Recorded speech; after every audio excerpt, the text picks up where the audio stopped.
Om Shri Gurubhyo Namaha. Vakratunda Mahakaya Suryakoti Samaprabha Nirvignam Kurume Deva Sarvakaryeshu Sarvada Guru Brahma Guru Vishnu Guru Devo Maheshwara Guru Sakshat Parabrahma Tasmai Shri Gurave Namaha. ॐ सहनाववतु सहनौ भुनक्तु सह वीर्यं करवावहै तेजस्विनावधीतमस्तु मा विद्विषावहै ॐ शान्ति शान्ति शान्तिः. Team Param Vedanta welcomes you all to session 23 of Mananam series. In our last session, we studied up to mantra 14 of Valli 2, chapter 2. The mantra 14 asks a question about Brahmananda. The question is how to know that. Does it shine by itself? Does it shine distinctly?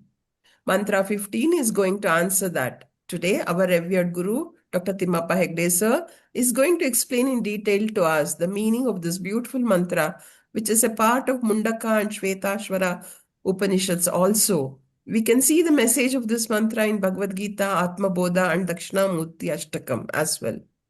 After this presentation, we have our much awaited quiz by Dr. Anupama ma'am.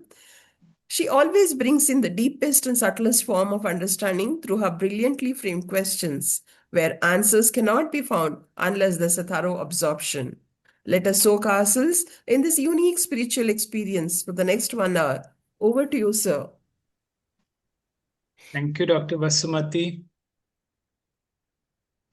Sadashiva-samarambham Shankaracharya-madhyamam Asmadacharya-paryantam Vande Guru-paramparam.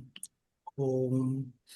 Om Namo Bhagavate Vaivasvataya Mrityave Brahma Vidyacharya Naciketas cha. Today we will have an class exclusively on one mantra of Kathopanishad. This is a very popular mantra. It is chanted during Arati, but you will see this mantra comes in other Upanishads also, Sveta, Svatara, and Mundakopanishad. You will have the essence of this, the same thing coming in the Bhagavad Gita, in the Brihadaranyaka Upanishad, in Swayam Brahmani, Brahmana, Swayam Jyoti Brahmana, and also in Sri Dakshinamurti Stotra. So we will see this from all these perspectives. I will request Shamala to chant this mantra for us. Close the pretty petko, appudu close ayalo. न तत्र सूर्यो भाति न चन्द्रतारकम् नेमा विद्युतो भान्ति कुतोऽयमग्निः तमेव भान्तामनुभाति सर्वम् तस्य भासा सर्वमिदं विभाति. Thank you very much.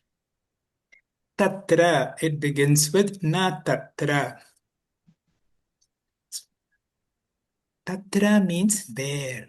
So we go back to this mantra, there. Na tatra, there. Surya na bhati, there. Now we refer to Bhagwan as that. And here we are talking about Brahman or Paramatma, there. Surya na bhati. It cannot be illumined by the sun.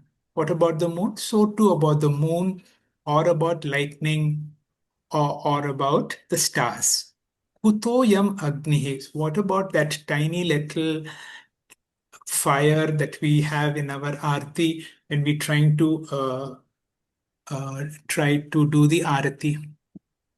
So that is the first line speaks about the that what we are looking for, that Atma Tattva can never be an object of experience. It cannot be illumined by anything. But then, tam eva, because of that, bantam anubhati sarvam, because of the light of consciousness, tasya basa sarvam idam vibhati. Because of that, everything else becomes known. Let's go into all these words. Tatra means there, atra is here, kutra means where, anyatra means elsewhere, anyatra means elsewhere, sarvatra means everywhere. That Brahman who's everywhere, that means is also there, is also here, but that entity can never be illumined by any light source.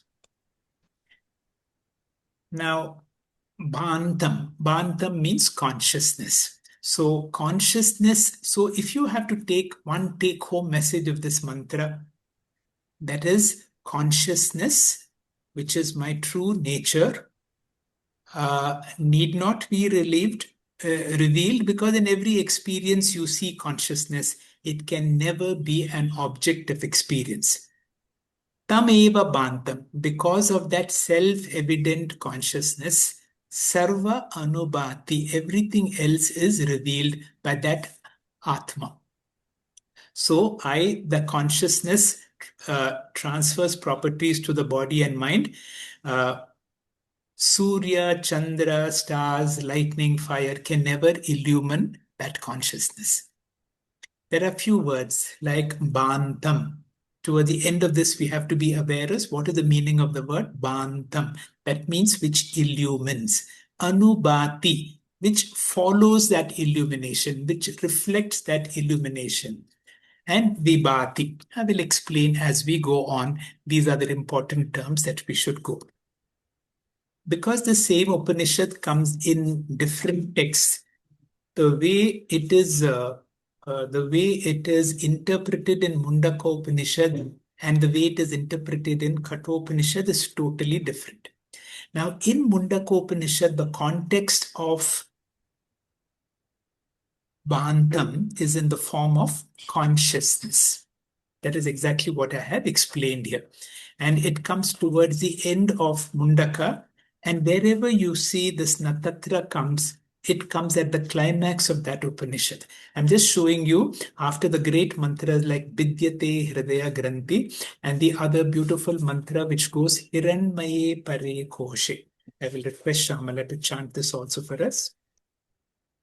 हिरण्मये परे कोशे विरजं ब्रह्मनिष्कलं तच्छुभ्रं ज्योतिषां ज्योतिस्तद्यदात्मा विदो विदुः.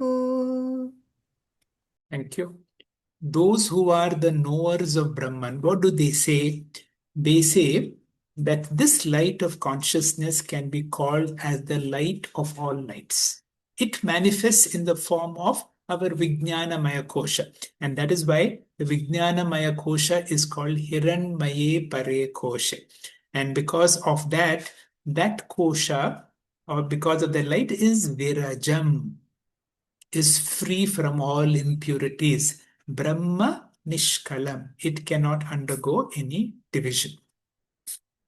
Among all the Brahmanas in the Brihadaranyaka Upanishad, the longest one is called the Swayam Jyoti Brahmana.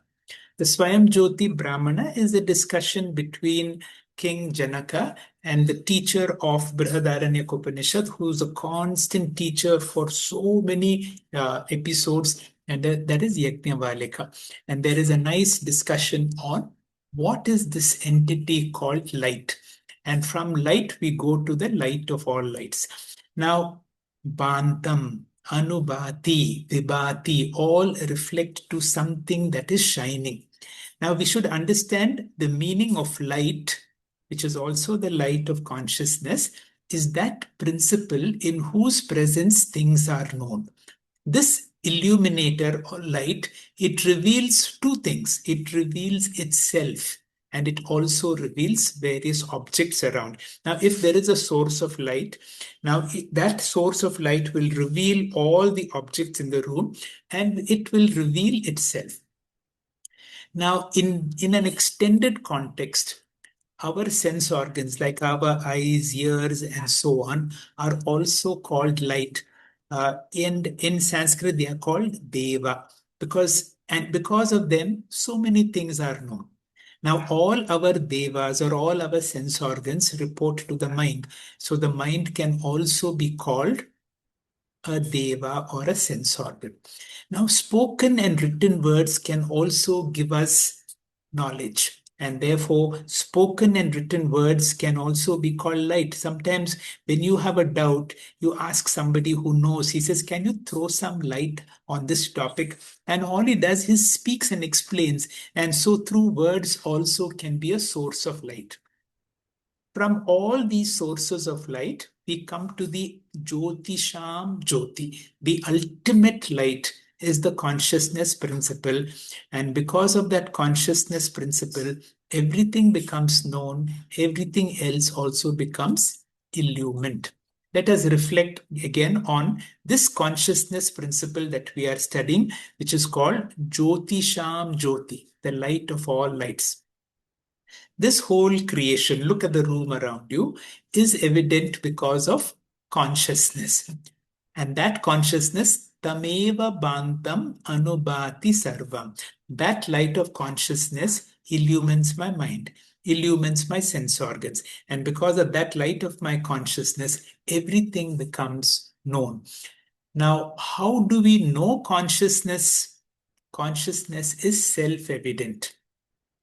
That self-evident consciousness is also called Atma or I am. Swami Paramarthananda ji has got a very unique definition of consciousness. Consciousness is not part of my body, just like the light on my hand is not part of my hand. It is not a property of my hand. It's not a property of my body. It's not a product of my body, which means consciousness and body are two independent.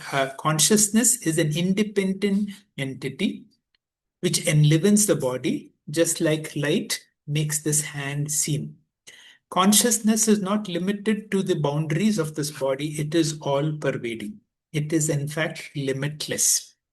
Now, if the body drops, consciousness continues to exist, but cannot be manifested through this medium for want of a reflecting medium. And this is something we need to remember all the time. Because of this, we have to work on a few sadhanas. And what is that sadhana? From all the objects that I see, slowly come to the seer. That means from the object on which there is light, come to my eyes. From the eyes, we come to my mind, and from my mind, come to consciousness. In Sanskrit, we will call it from drishyam to drik, from anatma to atma, from mithya to satya, from deva to deva deva or mahadeva, or from light to the light of all lights. I will repeat. This is important sadhana that we need to do all the time. Swamiji calls this an enlightenment experience. That means wherever you are, whatever you are doing, if you have a moment of time, even when you're traveling, if you are looking around, you will say one thing: I can see so many objects because there is light on that object. That object is an object of my experience that is called drishyam. That is anatma. I am Atma. That object is Asat. This is Sat. All my sense organs are Devas. The principal sense organ is called Mahadeva, the light of consciousness. So this is a journey from light, from Jyoti to Jyotisham Api Jyoti. In Swayam Jyoti Brahmana, there is a big discussion exactly like this, from the object, from the light, to my eyes, to the mind, to the consciousness. And as I said, Yajnavalika and King Janaka go into a very detailed discussion. Now, Adi Shankara, in his brilliance, has been able to summarize that entire discussion in one shloka, which is worth remembering and worth learning how to chant. I will request Shamala to chant this for us. Shamala, please. किं ज्योतिस्तव भानुमानहनिमे रात्रौ प्रदीपादिकम् स्यादेवं रविदीपदर्शनविधौ किं ज्योतिराख्याहि मे चक्षुस्तस्य निमीलनादिसमये किं धीर्धियो दर्शने किं तत्राहमतो भवान् परमकं ज्योतिस्तदस्मि प्रभो. Thank you very much. Thank you so much. I will have a discussion with Dr. Anupama on this, where you have to see that one line. Now, when you study these, you will have to know where to break, where the teacher is speaking, and what is the answer for the student. So the teacher asks the student, and I will ask Dr. Anupama to answer these questions. Kim tava jyoti? Ahanime banum ratrau pradeepadikam. During the day, the sun. At night, it is the various other sources of light. Good. So the teacher asked this question, Kim tava jyoti? So the answer was, during the day it is sun, during the night it is various sources of light. So the teacher continues, Syat evam. That's okay. Ravi deepa darshano ido kim jyoti me akhyahi me. Now, who is the one who sees the sun and the lamp, the light of the sun or the light of the lamp? Akhya, please tell me. Chakshuhu, he says, my eyes see it. So the teacher goes one step ahead and says, Tasya nimilinadi samaye kim jyoti. When you keep your eyes closed. Now, this is a sadhana I want all of you to do. Keep your eyes closed for a moment. And even when your eyes are closed, all the information coming through the eyes are gone. But you are still there. You are still conscious. You are still aware. There is something that illumines your mind even then. So this is the question. Tasya nimilinadi samaye kim jyotihi? Dihi, that means my intellect. Diyaha darshano kim? Tatra aham, who is aware of your intellect? Tatra aham, that is the light of my consciousness. So the student has no hesitation to answer that even my intellect is observed by me. So the teacher now suddenly becomes very respectful.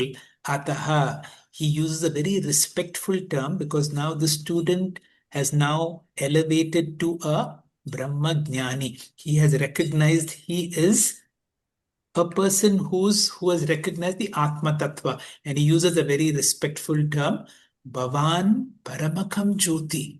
You are that highest light, the light of all lights. Tat asmi prabho, with all humility and conviction, the student says, I am that, Om Brahma asmi. Although there is humility, the student has all that confidence to say, yes, that I am. Now, this is an enlightenment verse when the teacher declares that you are the light of all lights, and the student with all confidence says, yes, I am. Tadasmi Prabhu. Oh, my Lord, yes, I am that. I am that. What am I? I am that light of all lights. In fact, you will discover that you discover what you really want. What are you really looking for? See, we are looking at the interpretation now from Mundakopanishad. In Mundakopanishad, we are looking at it as the light of all lights. In Kathopanishad, you are looking for that highest source of joy. I am that Paramakam Jyoti here also means I am Purna. I am complete. I am Ananda Swarupa. Few terms which we have to be very clear. Now, this Atma Tattva is the consciousness principle. That consciousness principle by itself, it is an illuminator. It is Akarta, it is Abhokta, it does not do anything. But how do I know all these things? Because I have something called an Upadhi. That Upadhi is my mind.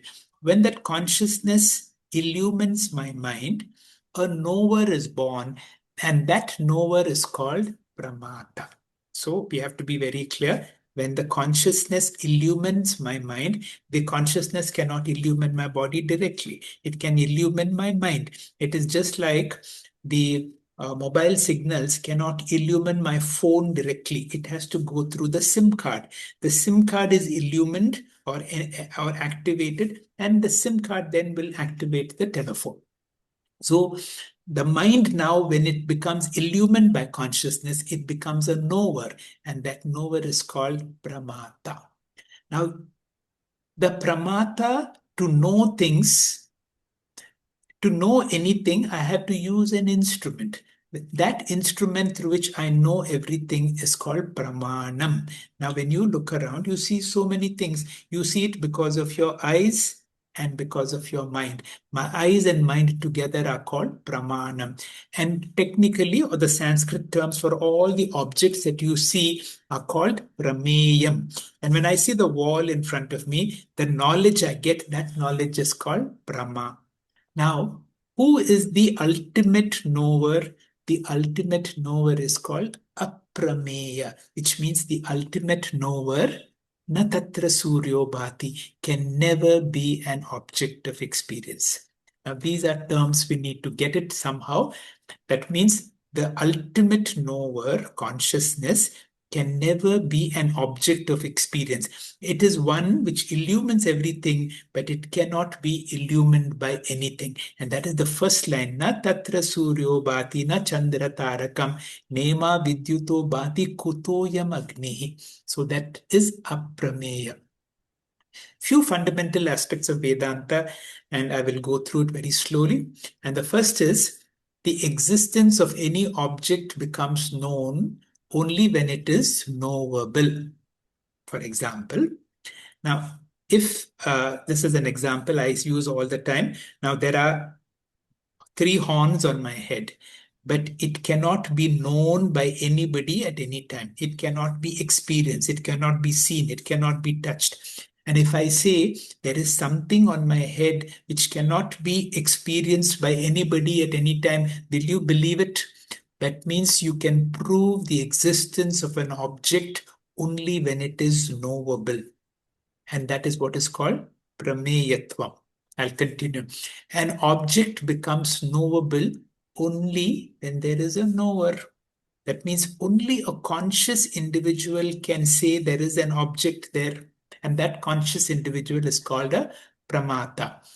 Therefore, every object has a dependent existence because that object has to be proved by a conscious individual. That means if there is something in this world which cannot be verified by anybody at any time, this is a great rule for you to reflect on. If there is some object in the world, like the horns on my head, which cannot be verified by anybody at any time, that object is as good as non-existent. That means every object in this world is dependent on consciousness to prove its existence. And any object that has a dependent existence is not so real.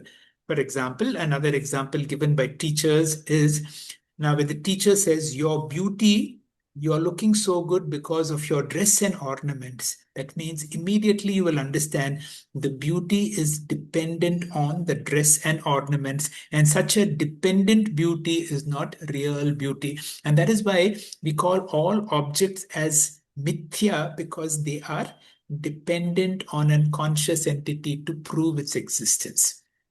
The knower pramata now becomes dependent on consciousness, and the ultimate knower is called Atma. Consciousness alone is functioning both as the knower and known, pramata and prameyam. Okay, this I will... ultimately, Atma can never be a prameyam. It can never be an object of experience. It is the ultimate subject, and that is why it is called aprameya. So many of these terms are being repeated. In Sanskrit, this knower is called a pramata. The instruments by which I know, like my mind and sense organs, are called pramanam. Now, to know Brahma Vidya, I use the Vedas, and the Vedas are instruments to know something. They are also called pramanam. Example, eyes, ears, mind, and even the Vedas come under the term pramanam. Everything that can be known and experienced is called prameyam. Atma is one thing that can never be an object of experience. Brahman cannot be known by any pramanam, and that is the meaning of the word na tatra suryo bhati na chandra taraka. Now, if the Atma can never be experienced, then what is the proof? All knowledge is possible only because of the presence of the knower. That means the pramata, the knowing principle, is evident in every experience. Scriptures say pramata need not be known because it is evident in every experience. That is why we say pratibodha viditam matam.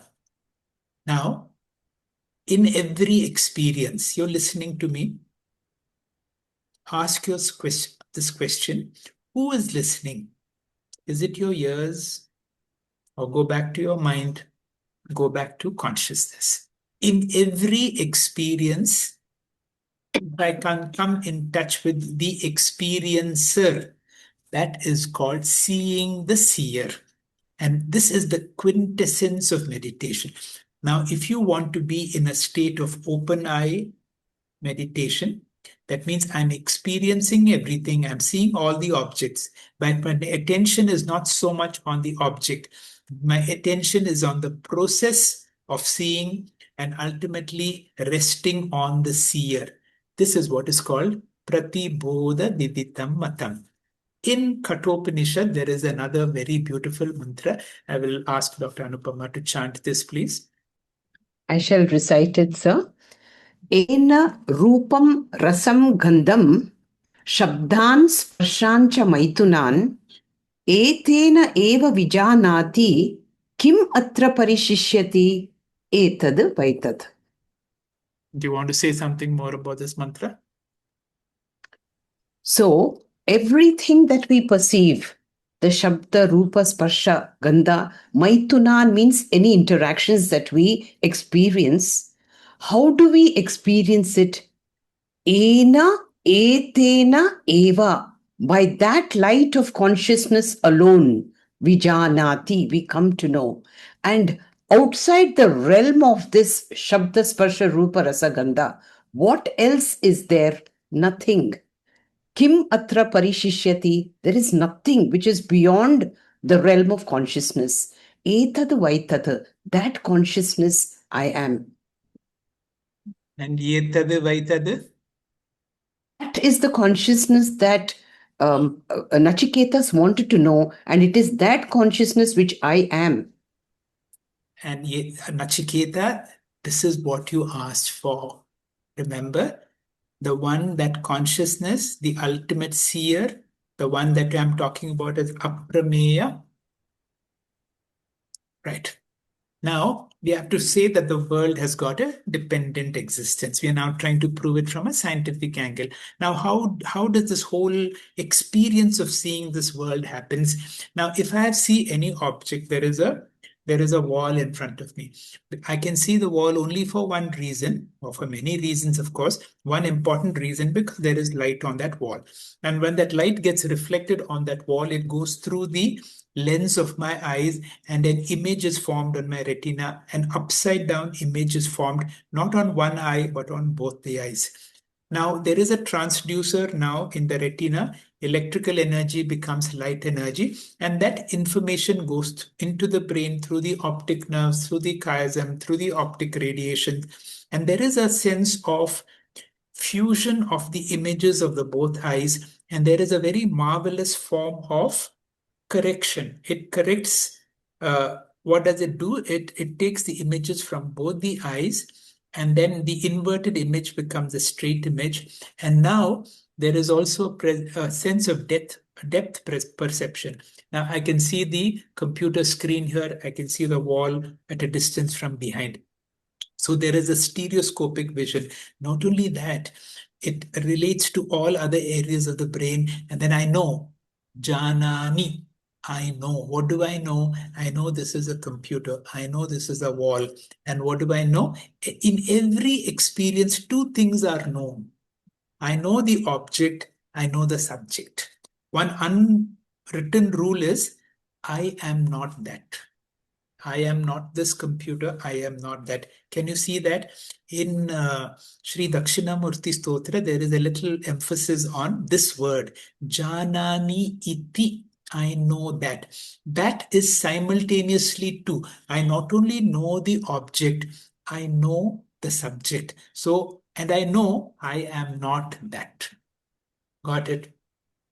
Bhagwan Ramana in his Saddarshanam, in Saddarshanam, there is a verse which said, Shabdadi Rupam Bhuvanam Samastam. Shabda, Sparsha, Rupa, Rasaganda, all of them, this whole world, the existence of the world, he says, is dependent on the sense organs. The existence of the sense organs is dependent on the mind. And he says, ultimately, the whole world is resting on the mind. How do we understand that? He uses three terms, idam vritti, aham vritti, and aham. If I can show that in the form of an illustration. Now look around the room, they will see so many objects. For example, I'm seeing a mobile phone, I'm seeing a camera, I'm seeing a computer screen, I'm seeing a wall.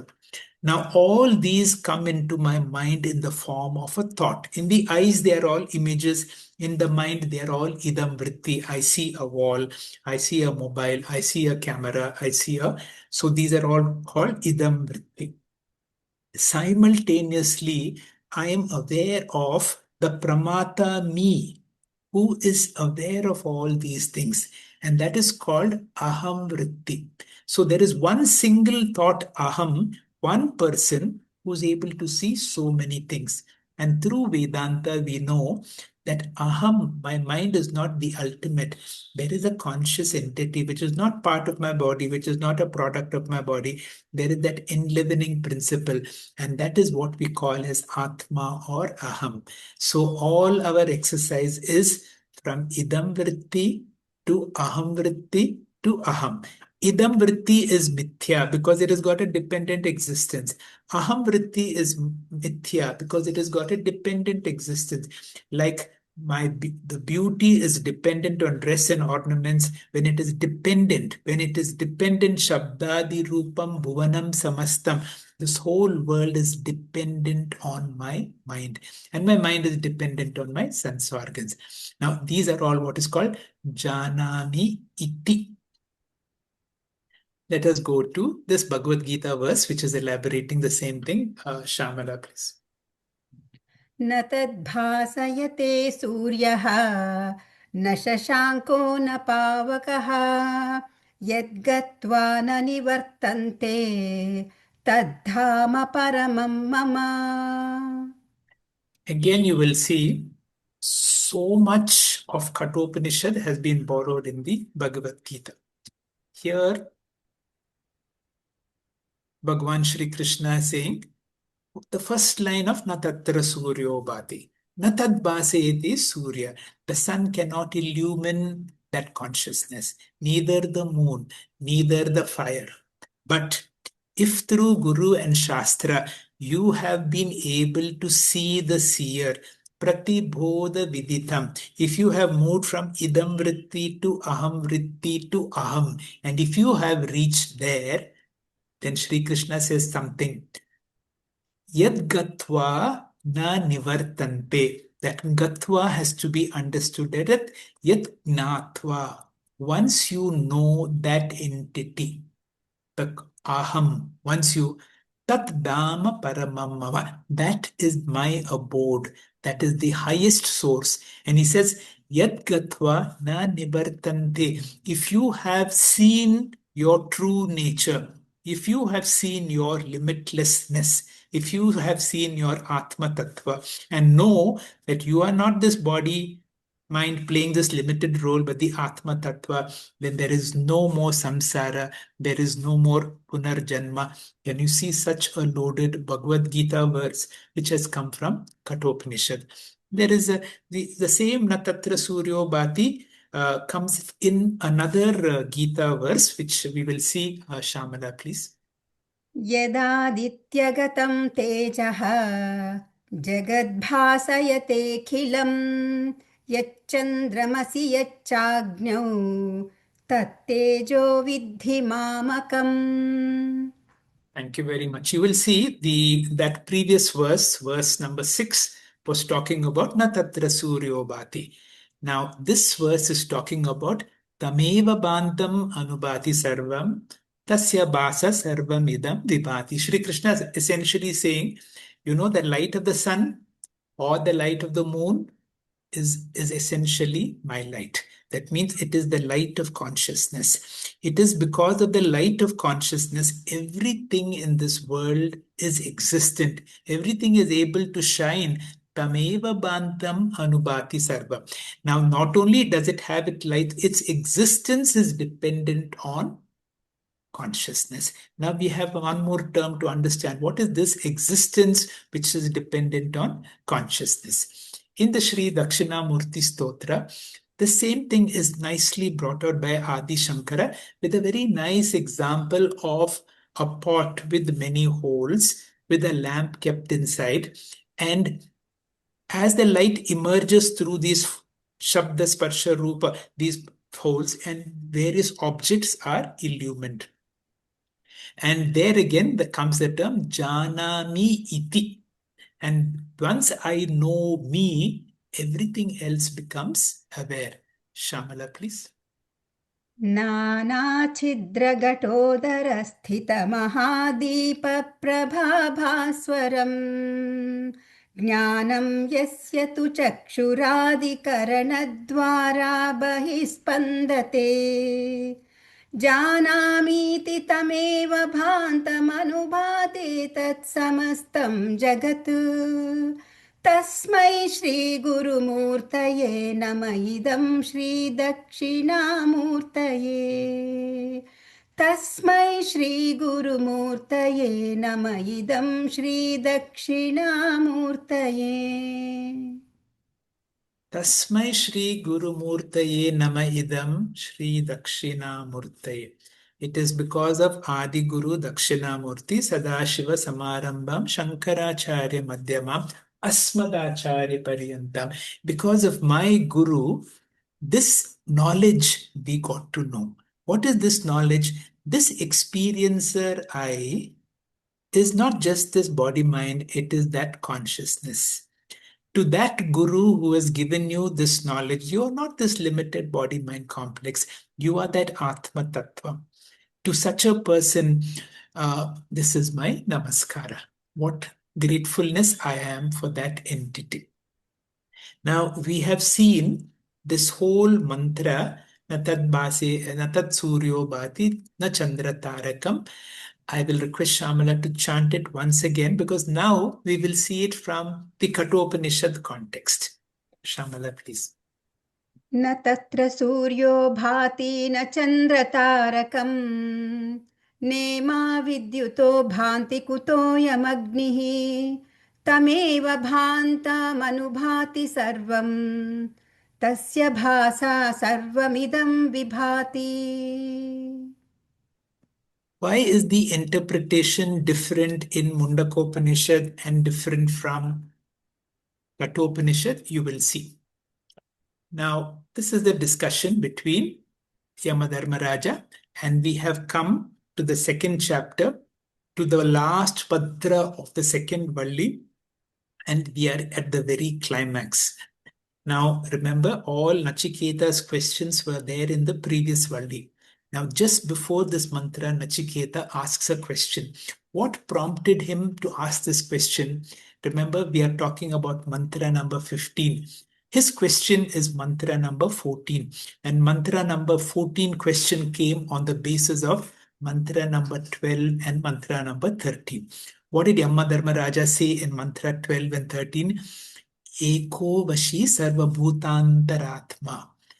That one inner controller which is there in everybody. Eko Vashi Sarva-bhuta antaratma.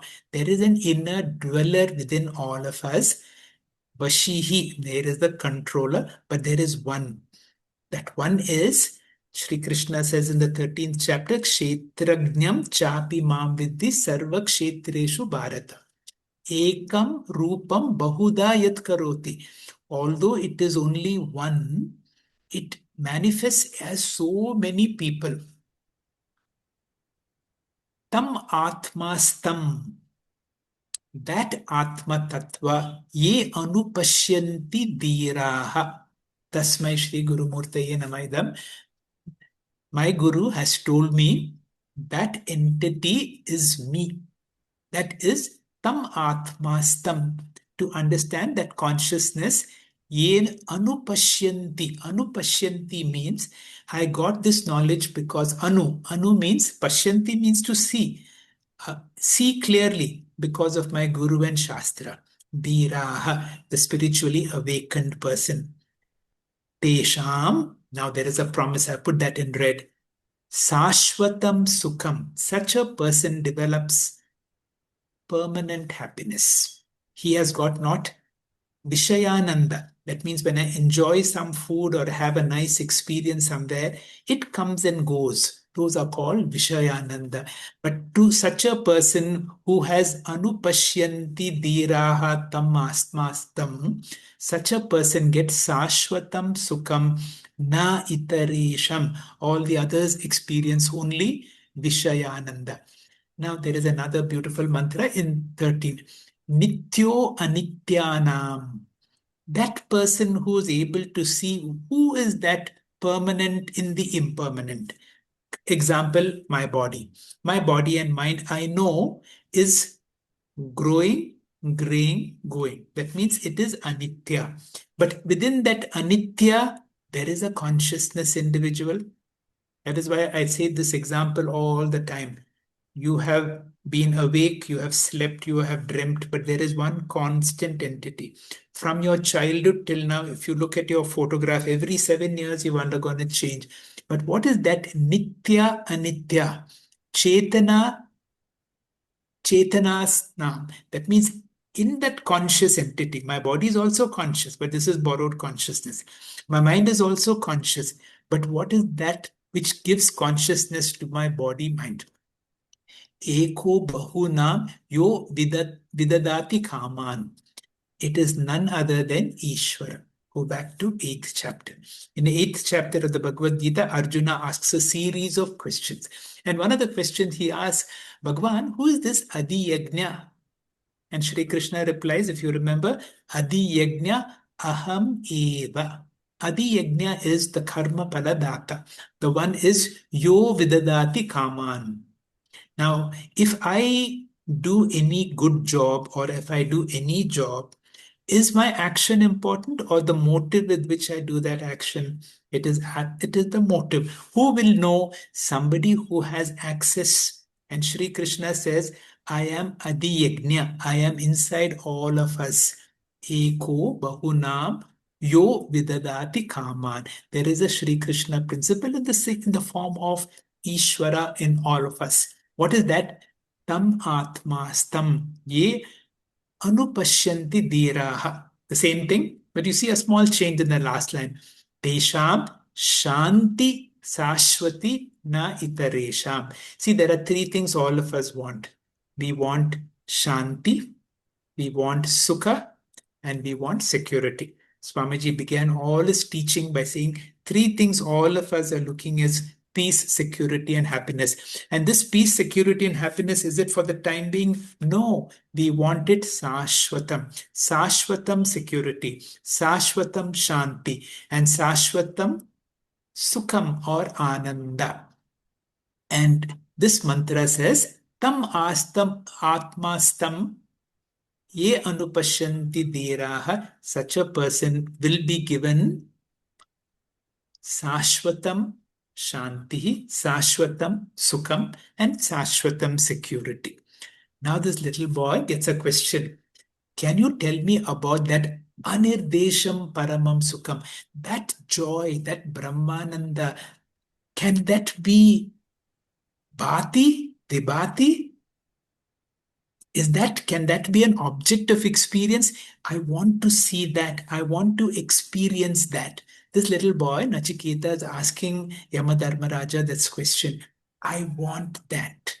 And he says, Na tatra suryo bhati. So you see how it has come here? This boy is saying, I want Brahmananda. So Sat, Chit, and Ananda are not three things. Sat is Chit, Chit is Ananda, and wherever Sat and Chit come together, there is Ananda, and that Ananda is Brahmananda, Purnananda, that is Anirdesham Paramam Sukham. And this little boy, Nachiketa, asks a question on behalf of all that. If there is that kind of joy, if there is something called Atmananda, which is permanent security, peace, and happiness, can I have that? I want that. The teacher says, no, that can never be an object of experience. It is aprameya. Why? It is because you, the subject. And that is why through Brahma Jnanam, you have to recognize, don't go searching for it. It is there within you. That Brahmananda, that highest Ananda, which is indescribable, Anirdesham, is that possible? There are many people who say it's intimately available to them. This Aparoksha Jnanam, is it clearly available? That is the meaning of the word vibhati. Is it distinctly available? Bhati means to be something that I experience. Vibhati means vispashta, very clearly.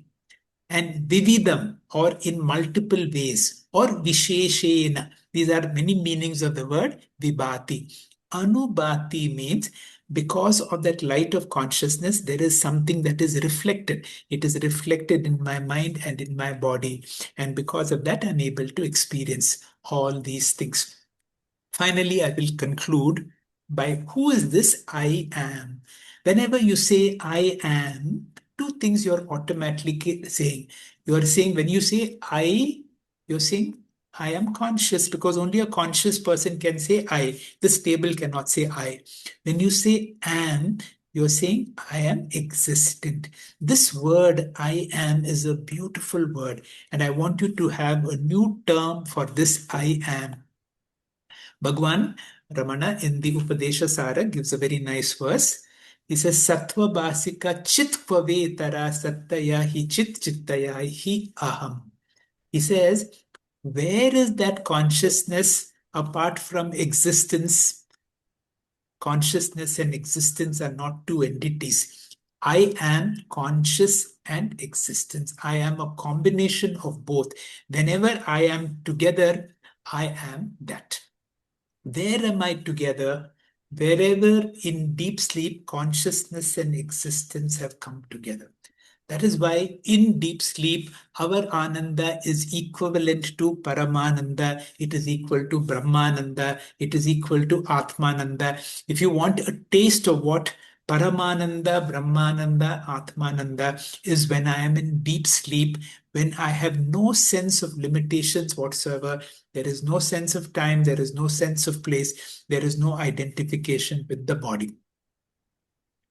Now, once I wake up, my mind has come. The mind makes me split into two. There is a seeming consciousness here and an existence outside. And as long as consciousness and existence are separate from one another, there is samsara, and we wait for that moment of deep sleep when consciousness and existence come together. During our day-to-day life, we have moments of Vishayananda. Vishayananda is given, for example, a sweet lover, and he sees his favorite sweet, and he is seeing it as an object of experience outside of him. And a desire comes in him. That is why it is called Priya, Moda, and Pramoda. Priya, I see it, I want it. Moda, it has come into me. Now what do? I take it and put it on my eyes and put it in my tongue and close my eyes. That is called Priya, Moda, Pramoda. Whenever the object of experience and the subject That means when existence and consciousness have become together, there is a temporary form of ananda. But this is the problem with all forms of vishayananda. It is dukkha mishritvam, atriptikaratvam, and bandhakatvam. But you know that atmananda is not dependent on anything. It is my true nature. Can it be an objective experience? It can never be an objective experience. That means there is nothing like I am celebrating, I am Atmananda. No, it is not an objective experience. It is a jnanam that I am purna, I am sampurna, I am complete just the way I am. If I experience limitations, it is because of my body, mind. I am complete just the way I am. Ultimately, we have to be like Hasta Malakhiya. When Adi Shankara asked this little boy, "Who are you?"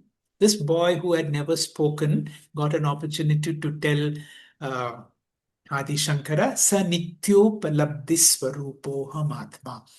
I am that entity that everybody is looking for. Upalabdhi.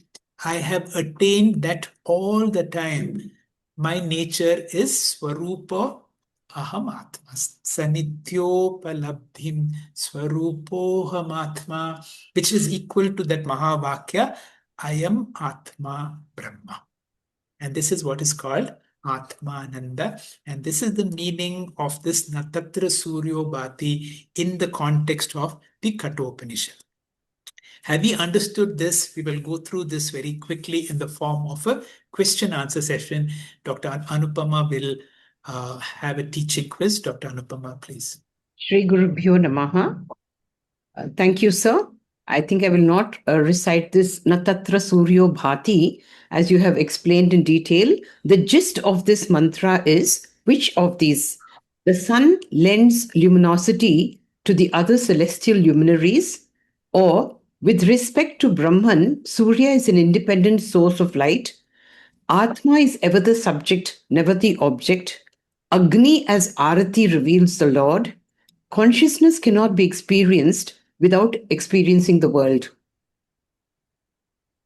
The first line says, Natatra Suryo Bhati, Atma is ever the subject, never the object. It can never be an object of experience. That's right, sir. Next one, please. Do you want to emphasize on this? No, I think it's been emphasized. Yeah. The word bhati in Natatra Suryo Bhati means which of these? Does it mean bhasayati? Bhati literally means something that shines. But in this context, it is a causal form of the word. Does it mean bhasayati, prakashayati, to illumine, to reveal, something that makes an object known by a mere virtue of its presence, or is it all of the above? It must be all of the above. That's right. So every time we hear bhati in our minds, we should say bhasayati. So this mantra says the experience of the world depends upon the experience of the ever experienced I. That means prati bhoda viditam matam. Jagat bhanam depends on tam eva bantam anubhanti sarvam. Here, tam eva refers to which of these? Does it mean ahankara I? Does it mean jagrat avastha? I need to be awake. Does it mean the ajnani I, the sakshi I, or pratibhasika I? It should be the sakshi I. In Ramana's terms, it will be from idam vritti to aham vritti to aham, sakshi I. That's right. Tam eva is sakshi I. Next one, sir. So, tameva bhantam anubhati sarvam. What is the difference between bhati and anubhati? The word bhati means to shine or to illumine, as you said, causative. It causes something to be seen. Anubhati, it has got a very deep meaning. It's something that follows. It can follow helplessly, or it can follow with a choice. If you can explain that, please. Yes, sir. So when the word anu is added to any verb, it implies a following action, an imitative action similar to the preceding action. So this imitative action could be dependent or independent. Now we have two examples of dependent and of independent action. For example, when we say Ramaha gacchati and Lakshmana anugacchati, Lakshmana is following Rama. We know that Lakshmana's ability to walk is not borrowed from Rama. He's only following Rama's path. Therefore, this is an independent kind of anukaranam. It is an independent type of following action. Why is this so? Because Lakshmana is a conscious individual. Whereas when you take Atma bhati and Anatma anubhati, the Anatma being Jada is totally dependent on Atma for action. So, Anukaranam or imitating action, we know can be dependent or independent. Next slide, sir. So, Shankaracharya has given us two examples. If you could just make it move, please. Yeah. So he gives the example of Jalam and Ulmukha. He says, Agnim dahati, Jalam anudahati. Fire burns, and following it, water gets the ability to burn. The ability of water to burn depends upon the fire.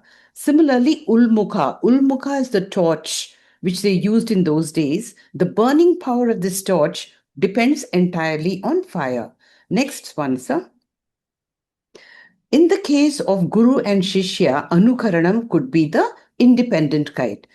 Guru ucharati, Shishyaha anu ucharati. The Shishya's ability to speak is definitely independent. So the Shishya is only repeating what the Guru says. So Shishya is a sentient individual. When we say the moon borrows light from the sun and shines at night, Surya bhati, Chandra anubhati. Chandra is totally dependent on Surya as the illuminator. Next slide, sir.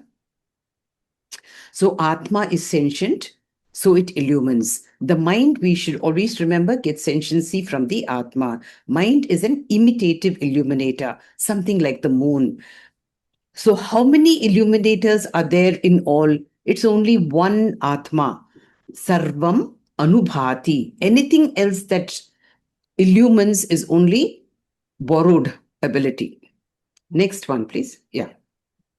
So, tam eva bhantam anubhati sarvam, tasya bhasa sarvam idam vibhati. Now we've got a new word, vibhati.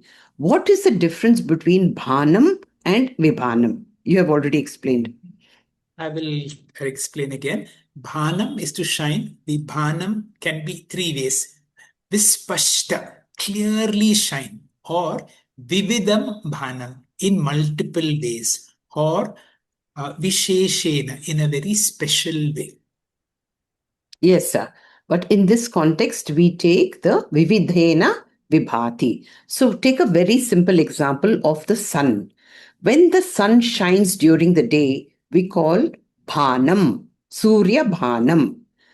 But does the moon illumine the night? No, it is the sun with moon as the upadhi which illumines the night, darkness of the night.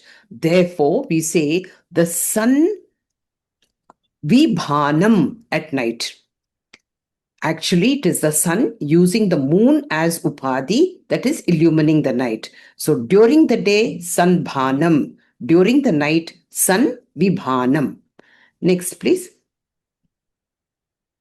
So, just explaining, in this context, of the three meanings that you have given, the most suitable would be vividhena or vividhya bhasa.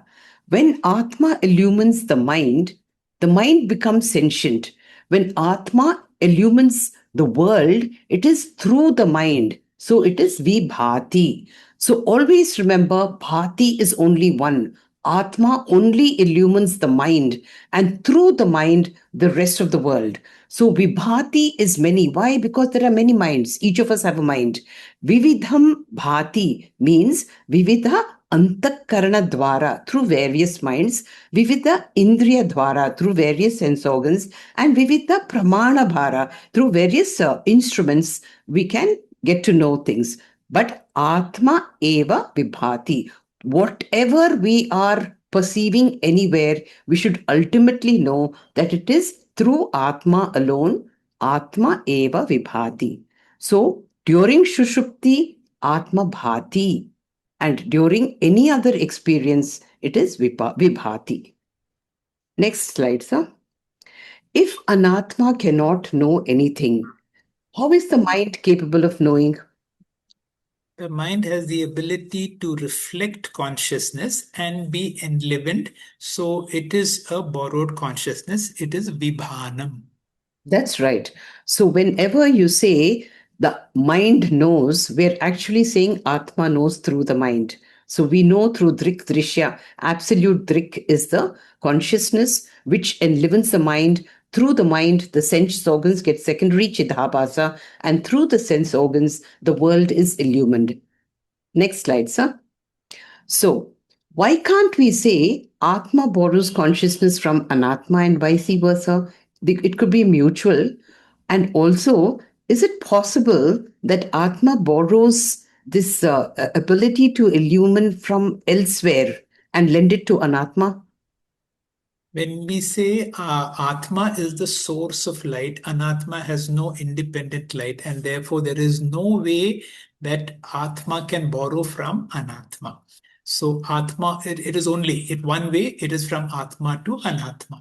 Now, is there a borrower for Atma? If you think that way, it goes to what is called an infinite regress, and therefore we have to stop somewhere. The ultimate borrower or the ultimate source is Atma. Okay. So we can't say Atma borrows consciousness from Anatma and vice versa, because mutual borrowing cannot happen, because two beggars can't mutually borrow money from each other because neither of them have money. So is it possible for Atma to borrow from a third source? There is no third entity. Everything has been classified as Atma and the rest as Anatma. There is no third entity. This is called Parishesha Nyaya, a method where by exclusion you prove something. If there is no third entity, how can Atma borrow from anything and when Anatma is not the source? So Atma, we know, has intrinsic consciousness. A borrower cannot be a lender. Lender cannot be a borrower. Next, sir. So how could we experience pure existence? And what is the closest experience that we have of Sat Chit Atma? Now, we can talk of pure existence, pure consciousness, or pure Ananda or Brahmananda, because my nature is that of Sat Chit and Ananda or Ananta. Now, Na tatra suryo bhati. See, that can never be an object of experience. So, pure existence can, if it is me and therefore I am the experiencer, I can never be an object of experience. What is the closest experience of that is deep sleep. That's right. Very right. So how do you experience pure existence? When we have the ability of separating intellectually asti bhati from nama rupa, in every experience we experience the existence. So nama rupa rahita satta is pure existence. So as tattvamasi, pure existence is I the consciousness principle, the Sakshi Chaitanyam. And when do I experience this? All the time, if I have the awareness. And the closest experience that we have to Satchit Atma is, as you said, Shushupti. All transactions take place by me. By lending Chit to, I primarily lend Chit to the body-mind complex and Sat to the universe. How is this possible? Let's take the example of dream. Next slide, sir. Just as a dreamer creates a dream world, lending Chit to the dream individual and Sat or existence to the rest of the objects in the dream and conducts the dream drama, so also I, the Atma, enable this awake drama, Jagrat Avastha drama, to go on. This is what we have called Drishti Srishtivada. Next, sir. So this is the essence of Mayi Eva Sakalam Jatam, Mayi Sarvam Pratishtitam. Without the light of my consciousness, definitely nothing even exists outside. Next, sir. So what effort is needed to experience this Satchit Atma? No effort, because it is the only effort is to get Brahma Jnanam and to be able to claim I am that. That's right. This is an effortless situation because Pratibodha Viditam Matam. Just drop the Nama Rupas. Satchit Atma is experienced in and through all experience. Swata Siddha Atma, as Swayam Prakasha Atma, as Nitya Prakasha Atma, the Jyotishyam Jyoti, the self-evident luminous principle, which this verse is all about. Next slide, sir. The Nityopalabdhi Swarupoham Atma. Oh. So, as you just said, when Shankaracharya met this little boy who was described as Jada, inert, not responding to the normal stimulation of the environment, and he asked him, "Who are you?" He said, "Sanityopalapta Swarupa Aham Atma." He is truly an enlightened soul. Next slide, sir. So, we have seen in Atma Bodha, Swabodhe na anya bodhe cha Bodha Rupataya Atmanaha. That means, just as light does not need another light to illumine itself, so also the Atma. So, what do we need to know the Atma? Just be aware of ourselves. Next slide, sir. Is it sensible to shine a torch to see the sun? It's not needed. Atma does not need anything to illuminate. It's just be aware of it. That's all. Next slide, sir. So in the Bhagavad Gita, there is this very beautiful verse in the 15th chapter which says, Utkramantam sthitam vapi bhunjanam va gunanvitam. What does that mean? If we are aware that wherever the Sukshma Sharira goes, the Chidabhasa follows it. If we know that Chidabhasa which accompanies us is the reflection of Sakshi, we identify Sakshi wherever the Chidabhasa is. Utkramantam, whether the Sukshma Sharira has left the body, that means when dead, or Sthitham Vapi, whether the Sukshma Sharira is in the body, Chidabhasa is with Sukshma Sharira. Bunjhanam Vanta, in every experience that we experience, Gunan Vitamva, whether any experience is Satvika, Rajasic or Tamasic, in every experience, be aware of the Sakshi, which is for the moment Chidabhasa. Through that Chidabhasa, reflect on the Sakshi. Vimudha nanu pashyanti. If you are an ajnani, you will never see the Chidabhasa as your Sakshi. And who's the person who sees through the Jnana Chakshu? Pashyanti Jnana Chakshushaha. It is only that person who has that subtlety, the sensitivity to stop objectifying everything and realize that I am the subject. He will see Atma in every experience. Next slide, sir. Of course, this is what you have said. Na tat bhasete suryo na shashanko na pavakaha. Brahman, we know, cannot be objectified by any instrument of knowledge because it is aprameyam, sarva pramana agocharam. When I know that I am Brahman, the experiencer, then I have reached yet gatva, yet jnatva. After reaching, what happens? Na nivartante. I will never return to samsara because I have reached my true nature, which is the Paramam Dhama, my true nature. Thank you, sir. We have come to the end of today's satsanga, which has given us a clear understanding of consciousness, Atma or Brahman as the light of all lights. Our Bhakti Purvaka pranams to our teacher, Dr. Hegde sir, for taking us through one of the wonderful verses of Kathopanishad so beautifully intertwining verses from other texts conveying a similar essence.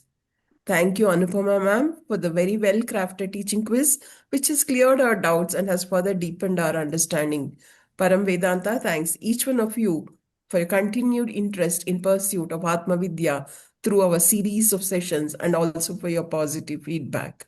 Next session is session 3 of Bhagavad Gita on 19th of December. Dear seekers, as all of you are aware, Param Vedanta has been offering Guru Dakshina to all our gurus twice a year, once during Guru Purnima and again during Gita Jayanti. You have all been a part of this offering all through, and we are indeed grateful for that. Now Gita Jayanti month is back again and was celebrated on the 1st of December 2025. And it's time for us to give our offering to the lotus feet of our gurus. I'm sure you'll join us in this Guru Seva as always, and I therefore appeal to kindly offer your generous, reverential offerings to these gurus. Needless to mention, the decision to donate and the amount of donation is purely voluntary and there's absolutely no compulsion. The entire amount of your offering thus collected will reach the lotus feet of our gurus. The mode of payment and the account details are displayed on the screen. It will also be sent to you in all the groups. Those of you who decide to offer may remit your Guru Dakshina to that account. Details of Guru Dakshina offered will be shared with you all. Let's conclude today's session with the usual Shanti mantra. Please chant along. Om Purnamada Purnamidam Purnat Purnamudachyate Purnasya Purnamadaya Purnamevavashishyate. Om Shanti Shanti Shanti.